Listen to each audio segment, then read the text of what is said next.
على رسوله الكريم اما بعد فاعوذ بالله من الشيطان الرجيم بسم الله الرحمن الرحيم وعلى الله فتوكلوا ان كنتم مؤمنين آمنت بالله صدق الله العظيم وقال رسول الله صلى الله عليه وسلم اعقلها وتوكل او كما قال عليه الصلاة والسلام وصدق رسوله النبي الكريم الامين ونحن على ذلك لمن الشاهدين والشاكرين والحمد لله رب العالمين مولاي صل وسلم دائما ابدا على حبيبك خير الخلق كلهم هو الحبيب الذي ترجى شفاعته لكل هول من الاهوال مقتحم. حمد و صلات کے بعد جیسا کہ آپ حضرات کو معلوم ہے کہ ہمارے اس درس میں ایمان کے حصوں کے بارے میں تفصیلی اور ترتیب وار گفتگو چل رہی ہے. یعنی نبی کریم صلی اللہ علیہ وسلم نے احادیث میں ایمان کے جو حصے ارشاد فرمائے ہیں، علماء نے ان حصوں کو تلاش کیا ہے آیات میں اور احادیث میں، ان کو جمع کیا ہے. تو ان میں سے ہم آپ کے سامنے ایمان کے ہر محفل میں 2 3 ہم حصے آپ کے سامنے پیش کرتے ہیں. آج جس ایمان کے حصے کا آپ کے سامنے بات کرنے کے لیے ہم نے انتخاب کیا ہے وہ ہے توکل. توکل کا جو لفظ ہے یہ وکیل سے بنا ہے. وکیل ہم دنیا میں جس بندے کو ہم سمجھتے ہیں وہ بندہ ہوتا ہے کہ جس کے سپرد ہمارے معاملات ہوتے ہیں، عام طور پر قانونی معاملات، کہ وہ ہمارے عدالت میں پھنسے ہوئے معاملات جو ہے وہ بنا دے گا، کام بنا دے گا، ہمارے پھنسے ہوئے معاملات نکال دے گا. عرض کر رہے تھے کہ وکیل دنیا میں ہم عام طور پر اس بندے کو کہتے ہیں جو ہمارے قانونی معاملات میں ہمارے لیے راہیں پیدا کرتا ہے، آسانی پیدا کرتا ہے اور ہم اس پر بھروسہ کرتے ہیں. تو توکل کا معنی بھی ہوتا ہے اپنے آپ کو بالکل عاجز سمجھ کر اللہ تعالیٰ پر بھروسہ کرنا، اور جو اللہ تعالیٰ کے پاس، اللہ تعالیٰ کے اختیار میں جو کچھ ہے اس پر ایسا بھروسہ کرنا کہ اپنے آپ کو بالکل عاجز، بے بس اور بے اختیار سمجھ لینا، یہ ہے توکل. اور توکل میں جو علماء نے بیان کیا ہے ضروری بات وہ یہ ہے کہ انسان اپنے معاملات میں اسباب کو مت چھوڑے، کام از خود کرے، اسباب اختیار کرے، ذرائع اختیار کرے، لیکن ان کا نتیجہ اللہ تعالیٰ پر چھوڑ دے. یعنی عام انسانوں کے لیے، کیونکہ توکل کے بھی کئی درجات ہیں، تو عام لوگوں کے لیے توکل کا درجہ یہ ہے، لیول یہ ہے کہ اسباب کو اختیار کیا جائے، ذرائع کو نہ چھوڑا جائے اور اس کا نتیجہ اللہ تعالیٰ کی بارگاہ میں چھوڑ دیا جائے، اللہ کے سپرد کر دیا جائے. جیسے کہ سنن ترمذی کی حدیث ہے، آپ علیہ الصلوۃ والسلام کے پاس ایک صاحب آئے اور انہوں نے اپنی اونٹنی ایسی چھوڑ دی. تو آپ علیہ الصلوۃ والسلام سے آ کر پوچھا کہ یا رسول اللہ صلی اللہ علیہ وسلم، میں اپنی اونٹنی کو ایسے ہی چھوڑ دوں یا اس کو باندھ لوں؟ تو آپ علیہ الصلوۃ والسلام نے ارشاد فرمایا کہ اس کو باندھو اور پھر توکل کرو. اور ایک روایت میں یوں الفاظ آئے ہیں، بعض علماء نے یوں نقل کیے ہیں کہ انہوں نے آ کر یوں پوچھا کہ یا رسول اللہ، کیا میں اس اونٹنی کو کھلا چھوڑ کر اللہ پر توکل کروں یا اس کو باندھ کر اللہ پر توکل کروں؟ تو آپ علیہ السلام نے فرمایا کہ پہلے باندھو پھر اللہ پر توکل کرو. یعنی انسان کھلا چھوڑ دے، بالکل لاپرواہی کرے، اللہ تعالیٰ کی نعمت کی جب اس سے غفلت برتے اور سوچے کہ یہ توکل ہے، تو یہ ہرگز توکل نہیں بلکہ نعمت کی ناشکری ہے. ہاں، اس کو باندھے، سواری کو جیسے صحابی کا معاملہ تھا وہ اس کو باندھیں اور پھر اللہ تعالیٰ کے سپرد کر دیں کہ یا اللہ، میں نے اپنی طرف سے حفاظت کا انتظام کیا ہوا ہے، اب آگے یہ تیرے حوالے ہے، تو اس کی حفاظت فرما. تو یہ توکل ہوتا ہے. اور جو صالحین ہوتے ہیں، جو صوفیاء کہلاتے ہیں، بڑے اعلیٰ درجے کے اولیاء اور علماء ہوتے ہیں، ان کا توکل تو انتہائی اعلیٰ درجے کا اور بہت پائے کا ہوتا ہے، وہ عام لوگوں کے بس کی بات ہی نہیں ہوتی. یعنی بعض اعلیٰ درجے کی صوفیاء کا معاملہ یہ ہوتا ہے کہ وہ کھانا بھی از خود نہیں کھاتے، یعنی کھانا بھی از خود نہیں کماتے کہ ہم جا کر کمائیں گے، کھانا حاصل کریں گے، رزق حاصل کریں گے تو ہم کھائیں. وہ ایسا بھی نہیں کرتے. ان کا معاملہ اللہ تعالیٰ سے عام لوگوں کی بنسبت جداگانہ ہوتا ہے، اور وہ اس طرح اللہ تعالیٰ کی بارگاہ میں ہوتے ہیں کہ مردہ بدست زندہ. اس کا مطلب ہے کہ جیسے ہم مردے کو غسل دے رہے ہوتے ہیں تو مردہ ہمارے سامنے بالکل بے حس اور بے بس پڑا ہوا ہے، اس کو نہ کوئی فیلنگ ہوگی، نہ اس کو کوئی اختیار ہے. ہم اس کو جس طرح پلٹانا چاہیں، اٹھانا چاہیں، لٹانا چاہیں، گھمانا چاہیں، جس طرح بھی ہم کرنا چاہیں ہم کر سکتے ہیں. وہ ہمارے سامنے بالکل بے بس ہوتا ہے. تو یہ جو اولیاء اللہ ہوتے ہیں، یہ اپنے آپ کو اللہ تعالیٰ کے سپرد اسی طرح کر دیتے ہیں جس کو فارسی میں اعلیٰ حضرت بھی نقل کرتے ہیں کہ مردہ بدست زندہ، کہ مردہ جیسے زندے کے ہاتھ میں ہو. جیسے اللہ تعالیٰ ان کا معاملہ فرمانا چاہے وہ ویسا کر لیتے ہیں۔ حضرت بایزید بسطامی رضی اللہ عنہ کا ایک یہ واقعہ منقول ہے کہ آپ نے جب مجاہدہ اور ریاضت کی، آپ جنگل میں تشریف لے گئے اور وہاں پر آپ بالکل بھوک اور پیاس برداشت کر رہے ہیں، بھوکے پیاسے ہیں، نہ کچھ کھاتے نہ کچھ پیتے، اور عبادات بڑی سخت چل رہی ہیں، اپنے آپ پر مشقتیں وہ کر رہے ہیں، صرف اس لیے تاکہ میں اللہ کی عبادات کرتے ہوئے مشقتیں اٹھاؤں تو اللہ کی بارگاہ میں میرا روحانی درجہ بلند ہو جائے۔ مقصد یہ ہوتا تھا۔ اب وہ کھانے کا جب معاملہ ہوا تو پیٹ میں ظاہر ہے کہ بھوک کی وجہ سے پریشانی، لیکن وہ از خود کچھ کھاتے نہیں تھے، تو ان کے پاس کھانا وہ جو ہے ایک مرتبہ حالت اتنی غیر ہو گئی کہ وہ بے ہوش ہونے کے قریب ہو گئے اور بالکل زمین پر ایسے بے سدھ ہو کر لیٹ گئے۔ اتفاق اب یہ ہوا کہ رات کی شام کے ٹائم جو ہے وہ ایک قافلہ وہاں سے گزر رہا تھا، پرانے دور کی دوسری تیسری صدی ہجری کی، یعنی آج سے تقریباً 1200-1300 سال پہلے کی بات ہے۔ یہ قافلہ وہاں سے گزرا، ان لوگوں نے وہاں پر پڑاؤ کیا، اپنے ایک دو بندوں کو انہوں نے جنگل میں رہتے تھے، جنگل میں بھیجا کہ وہاں پر جا کر کوئی دیکھو کہ کچھ اگر کھانے پینے کو مل جائے، لکڑیاں جلانے کو مل جائیں، کچھ وہاں دیکھو اگر ہمارے مطلب کی چیز ہو تو لے آؤ۔ اب یہ دونوں وہاں پر پہنچے تو ان کی نظر اچانک حضرت بایزید بسطامی پر پڑی، پہچانتے نہیں تھے، دیکھا کہ بالکل دبلا پتلا سوکھا سا آدمی وہاں پر لیٹا ہوا ہے، تو وہ فوراً اس کے پاس گئے کہ شاید فوت ہو گیا ہے تو فوراً اس کی تدفین غسل و تکفین کا معاملہ کریں۔ وہ جب وہاں پر قریب پہنچے تو انہوں نے دیکھا کہ ان کی نبض چل رہی ہے، سانسیں چل رہی ہیں، مطلب بندہ زندہ ہے۔ انہوں نے فوراً ان کو اٹھایا، ان کو سہارا دیا اور ان کے اوپر جو ہے پانی کے کچھ چھینٹے ان کے چہرے پر لگائے، تو ان کی حالت کچھ بہتر ہوئی، کچھ نہ کچھ سنبھل گئی۔ اب انہوں نے فوراً پانی منہ میں ڈالنا چاہا، پانی نہ پئیں،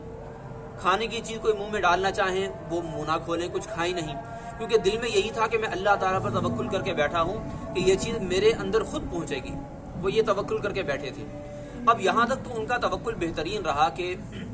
انہوں نے کسی کے آگے ہاتھ نہیں پھیلایا، خودداری تھی، کسی کے آگے ہاتھ نہیں پھیلایا، انہوں نے کوئی وہاں پر جو ہے اپیل نہیں کی، کچھ نہیں کیا، خاموش رہتے تھے۔ تو جب اتنا سخت معاملہ ہو گیا تو اللہ تعالیٰ کی طرف سے ان کو القاء کیا گیا کہ بایزید منہ کھول لو، جو کھانا منہ میں ڈال رہے ہیں ڈال لو، ورنہ تکلیف کے ذریعے تمہارے منہ میں پہنچ سکتا ہے، ورنہ پھر پچھتاؤ گے۔ انہوں نے پھر اس بات کو غنیمت جانا اور اللہ تعالیٰ کی نعمت شمار کیا کہ یہ کھانا جو مجھ تک آیا ہے میری جان بچانے کے لیے، تو میں یقیناً اب اپنا منہ کھول لوں کہ توکل یہاں پورا ہو چکا اور اللہ کی بارگاہ میں قبول بھی ہو چکا ہے۔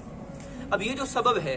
کہ ایک چیز منہ میں جائے گی، اس کو چبانا ہوگا، کھانے کی چیز کو چبانا ہے، اور جتنا ہمارا معدہ اس کو برداشت کر سکتا ہے اتنا چبا کر پھر ہم اس کو نگلیں، اور پھر وہ ہمارے آنتوں سے ہوتے ہوتے معدے میں جاتا ہے۔ یہ سارے اسباب ہیں، اللہ تعالیٰ نے سبب بنائے ہیں۔ ایسا نہیں ہے کہ براہ راست ہمارے معدے میں پہنچے، یا ایسا نہیں ہے کہ ہمارے معدے میں کچھ بھی نہ جائے اور ہم بالکل تندرست، توانا، صحت مند رہیں، یہ توکل کے ہی خلاف ہے۔ اسی طرح آپ علیہ الصلوۃ والسلام نے یہ بات بھی ارشاد فرمائی، یہ بھی سنن ترمذی میں آپ علیہ السلام نے ارشاد فرمایا کہ جب بندہ اپنے گھر سے باہر نکلے اور نکلتے وقت یوں کہے کہ بسم اللہ توکلت علی اللہ ولا حول ولا قوۃ الا باللہ العلی العظیم، تو اس کو کہا جاتا ہے کہ تم اس کو جو ہے وہ ہدایت دے دی گئی، اس کو کفایت کر دی گئی اور اس کو بچا لیا گیا۔ تو ایک شیطان جن دوسرے شیطان سے کہتا ہے کہ کیا اب اس پہ تیرا کوئی زور ملے گا کہ جس کو اللہ تعالیٰ نے ہدایت دے دی، جس کو ہدایت مل گئی اور جس کی کفایت کر دی گئی اور جس کو بچا لیا گیا، یعنی انسان گھر سے باہر نکلے تو خطرہ ہے کہ شیطان کسی نہ کسی الٹے کام میں اس کو پھنسا دے گا۔ اب ہمارے ہاں عام طور پر اس دعا سے یہ مراد دیا جاتا ہے کہ انسان جو گھر سے باہر نکلتے ہوئے یہ دعا پڑھے تو اس سے صرف یہ ہوگا کہ وہ حادثات سے محفوظ رہے گا، کوئی اس کو تکلیف نہیں پہنچے گی، کوئی چوٹ نہیں پہنچے گی، کوئی درد نہیں پہنچے گا۔ حالانکہ صرف اتنا نہیں ہے، اس حدیث شریف سے یہ بھی پتہ چلتا ہے کہ شیطان تو ہر طرح کے ہوتے ہیں اور ہر طرح کی تکلیف پہنچانے والے ہیں، جسمانی بھی، روحانی بھی، ذہنی بھی، ظاہری بھی، باطنی بھی، ہر طرح کی تکلیف پہنچانے والے ہیں۔ تو راستے میں چلتے ہوئے انسان سے بعض اوقات نظروں کے گناہ ہو جاتے ہیں، آنکھوں کے گناہ ہو جاتے ہیں، کانوں کے گناہ ہو جاتے ہیں، اتفاقاً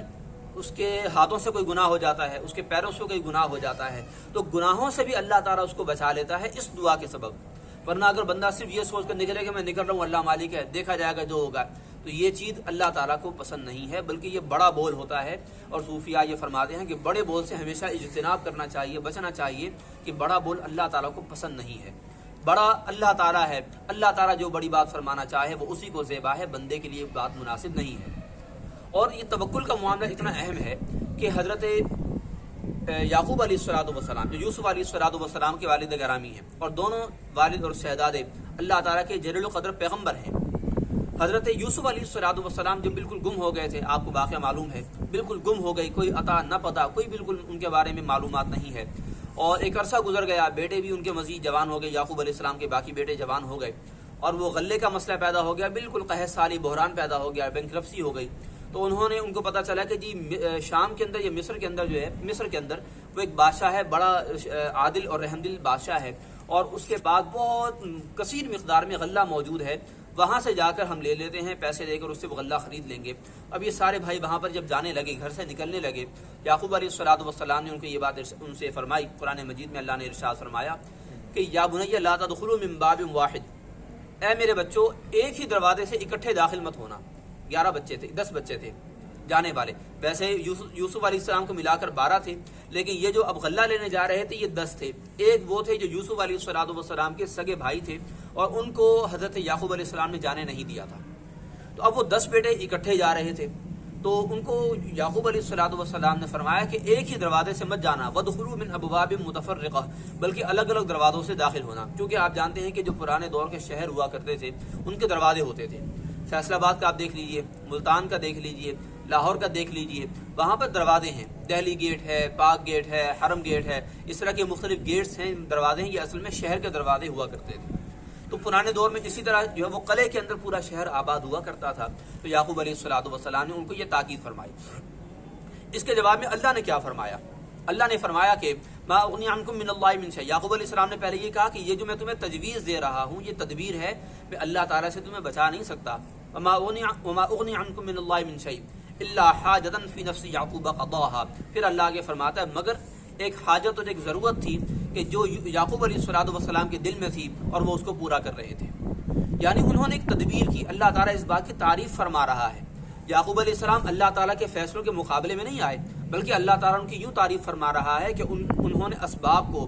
ذرائع کو، ریسورسز کو اختیار کیا ہے۔ انہوں نے یہ نہیں کہا کہ بس ٹھیک ہے وہاں پر جاؤ اور کسی طرح ہو سکے غلہ وہاں سے لے کر آ جاؤ، باقی معاملہ دیکھا جائے گا، انشاءاللہ وہاں سے تم آ جاؤ گے پھر دیکھا جائے گا کہ کیا کرنا ہے، یہ نہیں کہا انہوں نے، بلکہ انہوں نے ذرائع کو اختیار کیا، ریسورسز کو انہوں نے کہا کہ تھام کے رکھو اور اس انداز سے تم شہر میں داخل ہونا۔ اور پھر اسی طرح دیکھیے یوسف علیہ السلام نے جب اپنی قمیص مبارک اپنے والد گرامی کے لیے بھیجی اپنے بھائیوں کے ہاتھ، پورا واقعہ ہوا، پھر آخر میں جب قمیص بھیجی تو یہ بھی اللہ تعالیٰ اس میں یہ اشارہ دے رہا ہے کہ اسباب کو اختیار کرنا چاہیے، یہ علاج ہوتا ہے، یہ ذرائع اور اسباب ہی کی ایک صورت ہے، ریسورسز ہی ہیں، ورنہ ایک بندہ بیٹھا رہے اور سوچے کہ جی بس میں ٹھیک ہو جاؤں گا،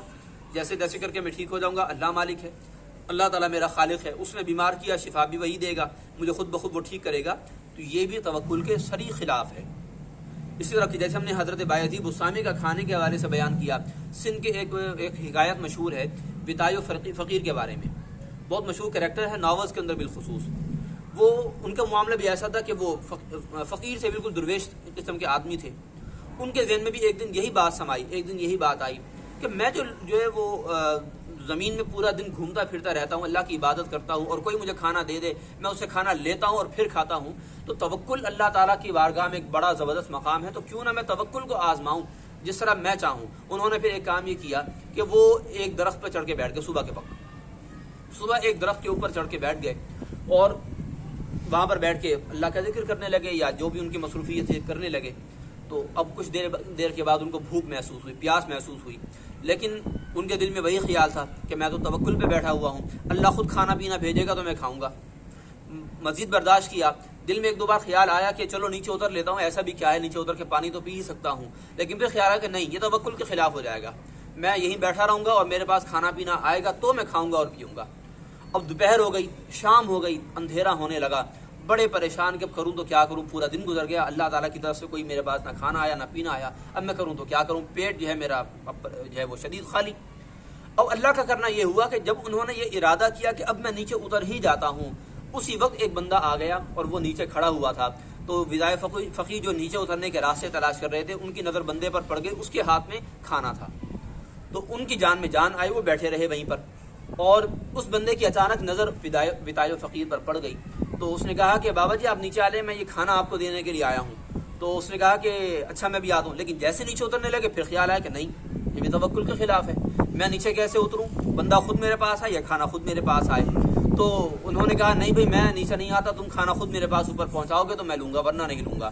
تو بہرحال اس بندے نے کسی طرح کوشش کر کے وہ کھانا درخت کے اوپر پہنچایا اور انہوں نے پھر جو ہے وہ کھانا تناول کیا، کھانا کھایا۔ پھر انہوں نے اس بندے سے پوچھا کہ بھائی آپ کو یہاں کا کیسے پتہ چلا؟ میں تو ایسے بیٹھا ہوں یہاں پر، درخت کی اتنی بڑی بڑی شاخیں ہیں، پتے ہیں، ڈھکا ہوا ہے، آپ کو میرا کیسے پتہ چلا؟ کہنے لگا کہ میں اصل میں پورے دن کا تھکا ہار اپنا مزدوری کر کے گھر جا رہا تھا، راستے میں یہ درخت پڑتا ہے، اچانک میری نظر آپ پر پڑ گئی، بس پڑنی تھی پڑ گئی، اللہ کا کرنا ہوا، تو مجھے اندازہ ہوا کہ آپ بھوکے ہوں گے تو میں آپ کے لیے گھر سے کھانا لے کر آیا ہوں۔ اب یہ انہوں نے توکل کیا۔ اب یہ توکل اعلیٰ درجے کے لوگوں کے لیے ہوتا ہے، عام لوگوں کے لیے نہیں ہوتا۔ عام لوگوں کے لیے یہ ہے کہ وہ اسباب کو لازماً اختیار کریں، اور اس بات کی مثال کہ ہم ظاہری اسباب کو اختیار کریں اور کبھی کبھار ہم ظاہری اسباب کو بھی چھوڑ دیں، یعنی عام لوگوں اور صوفیاء کے جو درجات ہیں ان کی مثالیں نبی کریم رؤوف الرحیم صلی اللہ علیہ وسلم کی ظاہری حیات طیبہ میں بھرپور ملتی ہیں۔ مثال کے طور پر جو عام لوگوں کا توکل ہے، اس کے لیے ایک تو وہ حدیث شریف جو اونٹنی باندھنے والی ہے کہ آپ علیہ السلام نے فرمایا کہ پہلے باندھو پھر توکل کرو۔ اس کے علاوہ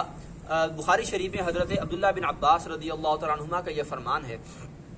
وہ کہتے ہیں کہ یہ جو اللہ تعالیٰ کا فرمان ہے کہ حسبنا اللہ و نعم الوکیل، یہ حضرت ابراہیم علیہ السلام نے اس وقت کہا تھا یہ جملہ کہ جب ان کو نمرود نے اپنی آگ میں جھونک دیا تھا، جب ان کو منجنیق سے پھینک دیا گیا تھا اور وہ آگ وہ درمیان میں تھے، اس وقت انہوں نے یہ جملہ ارشاد فرمایا تھا، اللہ تعالیٰ کی بارگاہ میں بطور دعا عرض کیا تھا کہ حسبنا اللہ و نعم الوکیل یا حسبی اللہ و نعم الوکیل۔ اور یہ وہ جملہ ہے کہ جو ہمارے نبی جو سارے انبیاء کے سردار ابراہیم خلیل اللہ کے بھی سردار ہیں، حضور صلی اللہ علیہ وسلم، انہوں نے یہ بات ارشاد فرمائی تھی کہ جب ان سے کہا گیا کہ لوگ آپ کے لیے لشکر جمع کر رہے ہیں اور جو ہے وہ آپ کو ان سے ڈرنے کی ضرورت، آپ ان سے جو ہے وہ اپنے بچاؤ کی تدبیریں کریں، لوگ آپ کے خلاف لشکر اکٹھا کر رہے ہیں، جنگ کی تیاری کر رہے ہیں، تو اس وقت بھی آپ علیہ السلام نے یہی فرمایا تھا کہ حسبنا اللہ و نعم الوکیل، یعنی ہمیں اللہ کافی ہے اور وہ کیا بہترین کارساز ہے۔ لیکن اس کے ساتھ ساتھ آپ علیہ السلام نے جنگی تیاریاں ضرور فرمائیں۔ جنگ احد میں آپ نے باقاعدہ اپنے اوپر جنگی لباس زیب تن فرمایا، ایسا نہیں تھا کہ آپ علیہ السلام میدان جنگ میں تشریف لے جائیں اور دنیا کو یہ سبق دیں کہ چونکہ میں نبی ہوں بلکہ سارے انبیاء کا سردار ہوں اور اللہ تعالیٰ نے ساری کائنات میرے ماتحت کر دی ہے، تو میں جو بھی طاقت اختیار کرنا چاہوں، استعمال کرنا چاہوں کر سکتا ہوں۔ سرکار نے یہ اختیار نہیں فرمایا، حالانکہ کر سکتے تھے، لیکن اللہ نے آپ علیہ السلام کے ذریعے دنیا کو یہ سبق دیا کہ جتنا مرضی اختیار ہو، اصل بھروسہ اللہ پر، وَإِذَا عَزَمْتَ فَتَوَكَّلْ عَلَى اللَّهِ، کہ جب تم بھروسہ پکا کر لو، جب تم پکا ارادہ کر لو تو پھر اللہ تعالیٰ پر بھروسہ کرو۔ تو آپ علیہ السلام نے باقاعدہ جنگی لباس وطن فرمایا، اسلحہ جو ہے وہ آپ نے اٹھایا اور صحابہ کرام کو آپ نے دیا، صحابہ کرام نے استعمال کیا۔ جنگ احد میں آپ علیہ السلام نے 2 زرہیں پہنی تھی، یعنی اسباب اختیار کرنے کی اتنی تاکید کہ جنگ احد میں آپ علیہ السلام نے 2 زرہیں پہنی تھی۔ زرہیں کیا ہوتی ہیں؟ یہ جنگی لباس ہے جو لوہے کا بنا ہوا ہوتا ہے۔ آپ علیہ السلام نے وہ لباس پہنا، یہ اسباب کا اور ذرائع کا ریسورسز کا اختیار کرنا ہے۔ اور آخر میں آپ کے سامنے قرآن مجید کی بعض وہ آیات پیش کریں کہ جن سے پہلے تو یہ پتہ چلتا ہے کہ توکل کرنا ایمان کا حصہ ہے، جو ہمارا اصل مضمون ہے، عنوان ہے کہ ایمان کے حصوں میں سے توکل بھی ہے۔ اللہ نے فرمایا کہ وعلی اللہ فتوکلوا ان کنتم مؤمنین، اللہ پر توکل کرو اگر تم مومن ہو، یعنی اگر تم میں ایمان ہے تو ایمان کا ایک حصہ یہ بھی ہے کہ تم اللہ پر توکل کرو، لہذا تم پر اللہ پر توکل کرنا ضروری اور لازم ہے۔ یہ واقعہ جب اس وقت ہوا جو اللہ نے فرمایا، اس وقت ہوا کہ جب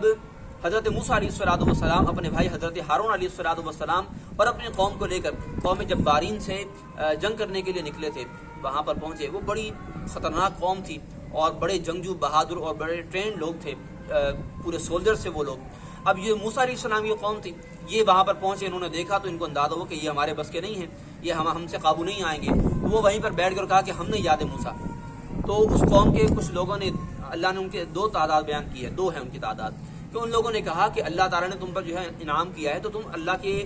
دین کو بلند کرنے کے لیے جاؤ، جنگ کرو، اللہ تعالیٰ تمہاری مدد فرمائے گا۔ ان بدبختوں نے آگے اللہ کے نبی علیہ السلام سے یوں کہا کہ اے موسیٰ، آپ اور آپ کا رب جائیے، ہم تو یہیں بیٹھے ہیں، آپ دونوں وہاں جا کر معاذ اللہ جنگ کریں۔ فذهبا وَإِنَّا هَاهُنَا قَاعِدُونَ، ہم تو یہیں پر بیٹھے ہوئے ہیں، آپ وہاں پر جا کے جنگ کیجیے معاذ اللہ۔ یعنی انہوں نے اس طرح بے عزتی والے انداز میں موسیٰ علیہ السلام سے کہا۔ تو اس وقت اللہ تعالیٰ نے یوں ارشاد فرمایا کہ وَعَلَى اللَّهِ فَتَوَكَّلُوا إِن كُنتُم مُؤْمِنِينَ، اگر تم ایمان والے ہو تو اللہ تعالیٰ پر توکل کرو۔ اور یہ موسیٰ علیہ السلام کی قوم سے فرمایا،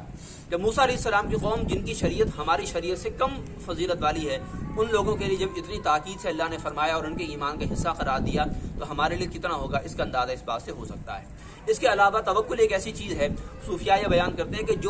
جو بندہ یہ چاہتا ہے کہ اس کے رزق میں اللہ تعالیٰ فراخی عطا فرما دے، کشادگی پیدا فرما دے، تو وہ اللہ تعالیٰ پر توکل کرنا سیکھ لے۔ اور بھی اسباب ہیں جیسے کہ رشتہ داروں سے قطع تعلق ہی نہ کرے جب تک کوئی خلاف شرع معاملہ نہ ہو، تو وہ اپنے رشتہ داروں سے جڑا رہے۔ تو یہ رزق میں فراخی کا ذریعہ، اور اس کی دلیل قرآن مجید سے ہے، یعنی توکل جو ہے رزق میں فراخی کا سبب ہے۔ اس کی دلیل اللہ نے ارشاد فرمایا کہ وَمَن يَتَوَكَّلْ عَلَى اللَّهِ فَهُوَ حَسْبُهُ وَمَن وَيَرْزُقْهُ مِنْ حَيْثُ لَا يَحْتَسِبُ، اللہ تعالیٰ اس کو ایسے ایسے ذریعوں سے رزق عطا فرمائے گا جہاں سے اس کا گمان بھی نہیں ہوگا کہ یہاں سے بھی رزق آ سکتا تھا، یہاں سے بھی میرا کام بن سکتا تھا، یہاں سے بھی میری ضرورت پوری ہو سکتی تھی۔ بس وہ اللہ تعالیٰ پر توکل کرے، اسباب کو بھی اختیار ضرور کرے، نتیجہ اللہ تعالیٰ کے سپرد کر دے۔ اور جیسے اب طلباء کے لیے امتحانات کا سیشن ہے، سیزن آ رہا ہے، تو ان کے لیے بھی خاص طور پر جو بڑے حضرات ہیں ان کو چاہیے کہ اپنے گھر میں جو طلباء ہیں، اسٹوڈنٹس ہیں، ان کو ان کی تربیت کریں کہ ہمارے یہاں چونکہ چیٹنگ کا بہت زیادہ زور ہے، ان کو یہ سمجھایا جائے کہ یہ تربیت ان کی ذہنی کی جائے۔ ابھی وقت ہے ان کے ذہن کے بننے کا، کچا ذہن ہے، جیسا ان کا ذہن بنایا جائے گا آگے جا کے وہی ان کا ذہن بنے گا۔ ان کو یہ سمجھایا جائے کہ اپنی محنت پوری کرو، محنت کرنے میں کسی طرح کی کوئی کمی بیشی نہیں ہونی چاہیے، کوئی کسر نہیں رہنی چاہیے، اپنی تیاری پوری کرو۔ اس کے بعد خدا نخواستہ اگر مارکس کم آتے ہیں یا خدا نخواستہ فیل ہو جاتے ہو، پھر ہمیں کوئی غم نہیں ہوگا، کیونکہ پھر وہ اللہ تعالیٰ کی طرف سے ہوگا، وہ تقدیر کا لکھا ہوا ہوگا۔ لیکن اگر بندہ اپنی تیاری ہی پوری نہ کرے اور اس کے بعد کہے کہ جی میں فیل ہو گیا یا میرے نمبرز کم آئے ہیں، تو پھر یہ رونا دھونا ہی بیکار ہے۔ آپ علیہ السلام نے صحابہ کرام کی بھی یہی تربیت فرمائی۔ جنگوں کے لیے جاتے تھے، کتنا اہم معاملہ ہے، جان اپنی جوخم میں ڈالنا اور دین کی سربلندی کے لیے یہ اتنا عظیم کام کرنا، جنگ کرنا، یہ اتنا اہم معاملے میں آپ علیہ السلام نے صحابہ کرام کی تربیت کی تھی کہ اپنی تیاری میں کوئی کسر نہ چھوڑیں۔ جو اسباب مہیا ہیں، جو چیزیں ہمیں حاصل ہوں، ہم ان کو اختیار کریں، ان میں کوئی کمی بیشی نہ کریں۔ نتیجہ اللہ تعالیٰ کی طرف سے ہے، اللہ تعالیٰ جو نتیجہ ہمارے لیے مقرر فرمائے اور مقدر فرمائے، اور حقیقت یہ ہے کہ جو وہ ہمارے لیے مقرر فرماتا ہے وہی بہتر ہوتا ہے، چاہے بظاہر ہمیں وہ پسند نہ ہو۔ اللہ کا فرمان ہے کہ عسیٰ ان تحبوا شیئا فہو شر لکم، کہ ہو سکتا ہے کہ جس چیز کو تم پسند کرتے ہو وہ تمہارے لیے اچھی نہ ہو، وعسیٰ ان تکرہوا شیئا وہو خیر لکم، اور ہو سکتا ہے کہ جس چیز کو تم ناپسند کرتے ہو تمہارے حق میں وہ بہتر ہو۔ اس لیے ہمیشہ اللہ تعالیٰ پر یوں توکل کریں کہ مولا ہمارے حق میں وہ فرما دے، وہ معاملہ فرما جو ہمارے حق میں بہتر ہو۔ ہم تجھ سے یہ سوال نہیں کرتے کہ یا اللہ تو ایسا کر دے، تو ویسا نہیں، یا اللہ تو وہ ہمارے ساتھ کر جو ہمارے لیے بہتر ہے، اور ہمیں دنیا اور آخرت میں دونوں میں کامیابی، عزت، سعادت عطا فرما۔ وما توفیقی الا باللہ، علیہ توکلت و الیہ انیب۔